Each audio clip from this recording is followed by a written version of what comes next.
আজ আবার একটা কাণ্ড ঘটে গেল। পাশের বাড়ি এক মিস্ত্রিরা কাজ করছিল, যেখানে বস্তা ও নেট থাকার কারণে একটা বিরল প্রজাতির সাপ, বিরাট বড় সাইজের সাপটা আটকে পড়ে গেছিল। বন দপ্তর থেকে একজন সাহসী কাকু এসেছিল তাকে রেস্কিউ করতে।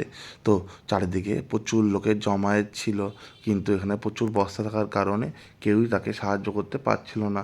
প্লাস ছাড়া ভয়ও পাচ্ছিল যে একটা বিরাট সাপ তাদের যদি কোনো রকম ক্ষতি করে, যার কারণে সে একাই সাহসী মানুষ হিসেবে সে সব বস্তাগুলো একা একা সরালো।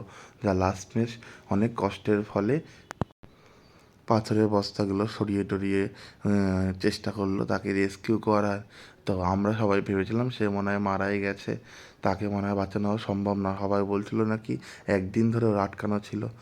তা আমরা তবুও বললাম যে কাকা একটু চেষ্টা করেন যদি তাকে বাঁচানো যায়।